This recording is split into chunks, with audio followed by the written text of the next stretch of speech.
na gusto nilang papababae si Romualdez. Nakos! Yan yung pinag-uusapan namin ngayon.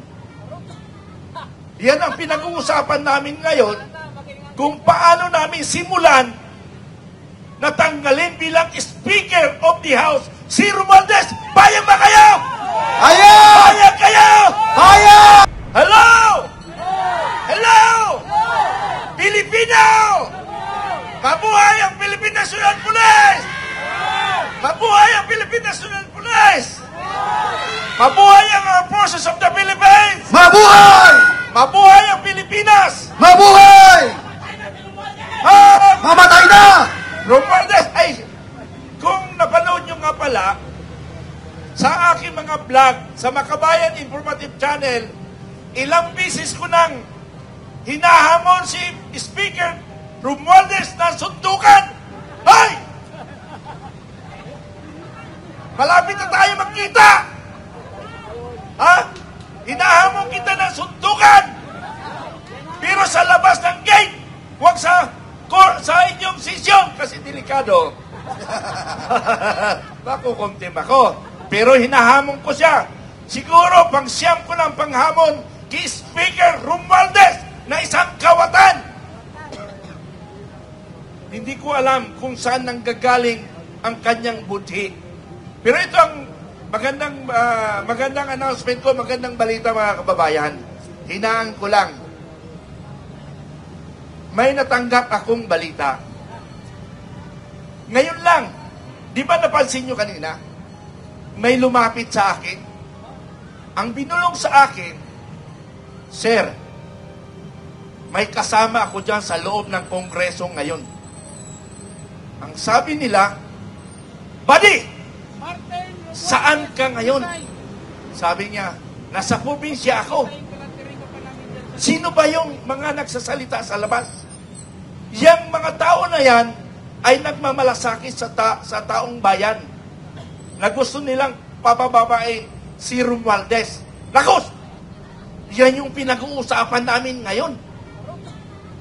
Yan ang pinag-uusapan namin ngayon kung paano namin simulan na tanggalin bilang Speaker of the House si Romualdez. Bayang ba kayo?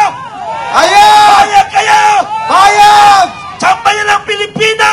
Kung narinig niyo ako, kailangan magpakita kayo dito para maging totoo na matatanggal na Speaker of the House si Romualdez. Kailangan namin kayo.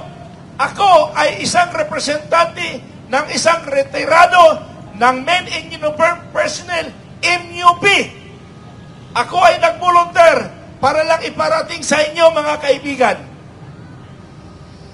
na ang aming kasamang Men in Uniform Personnel at saka active, sila ay nagsisimpatya sa ating mga panawagan sa nangyaring sitwasyon sa korupsyon. Isang palakpak yan! Palakpakan! Palakpakan! Okay. Ako ay hindi magtatagal pagsasalita kasi nga marami pang magsasalita. Kailangan balik-balik ako dito. Tandaan nyo, hanggat hindi bumababa si Romualdez na kawatan, hindi tayo aalis dito. Pwede ba? Pwede! Pwede! Oy, mahina sigaw! Pwede! Pwede! O pwede, may pagkain darating. Mabubusog kayo sa pagkain. Maraming pagkain darating. Pwede bang hindi tayo alis dito? Hindi! Hindi! Pakiulit, hindi bang hindi ba tayo alis dito? Hindi! Okay, maraming salamat. Isang palakpak, mga kaibigan. Isang palakpak. Maraming salamat po! Okay, Ang ating pong go ahead. May karto. Karto. Okay. So, ang sinasabi ko, hindi tayo talaga alis.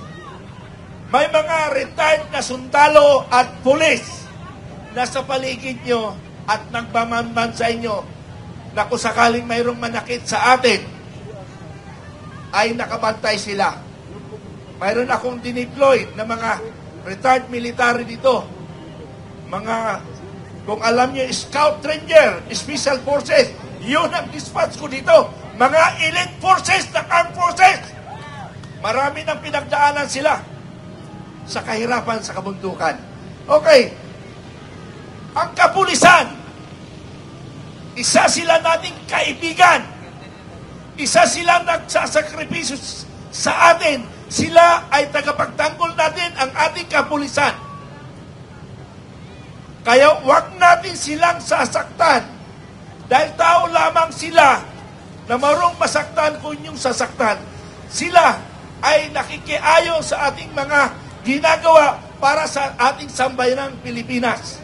Sambayanang Pilipino, what I mean. So, pakiusap ko lang, huwag nating sasaktan ang Philippine National Police dahil sila ay naatasan lamang. Tingnan mo, nakikita mo sa gate ngayon, nandyan sila. Sila ay inutusan lamang at iyon ay kanilang tungkulin. Hindi nila yung kasalanan. Kasalanan niya ni Romualdez. Kung hindi siya nagnakaw, walang ganitong nangyayari. So ang lahat ng ito ay kasalanan rin ng Romualdez. Ama! O Valdez, umalis ka dyan! Marcos! Pero wala pang sumasagot sa hamon ko na suntukan sa kanya eh. Romualdez! Lumabas ka dyan! Magsuntukan tayo sa Jay. Andiyan sa kito. Andiyan yung gate. Andiyan yung pulis. Referin natin ang pulis. Magsuntukan tayo, Romualdez. Walang hiyakap. Ay, hindi ko na. Sorry. Ah? Colonel Pitran, to cut you short, sasagutin ka daw mamaya ni speaker niya. Okay. Hinahamon ko, hihintayin ko. Hanggang bukas ang paghihintay ko kay speaker. Bumaba ka na dyan! Bumaba ka na dyan! Sige na, bumaba kayo dyan! Bumaba kayo dyan! Pahina, bumaba kayo dyan! Bumaba kayo dyan! Okay, maraming salamat. Nandito lang ako sa inyong paligid at ako ay nag-oobserba. Pero pakiusap ko, ang kapulisan, hindi natin dapat saktan. Kasi nasasaktan ako nung nakita ko sa batasan, dito ba yun? Na may isang rally, naghawak lang ng kalasag yung pulis, dinadyakan. Anong kinalaman ng pulis doon sa paghawak niya ng kalasag? Responsibilidad lang nila. Hindi natin kaaway ang kapulisan. Maraming salamat. Magandang araw sa inyong lahat.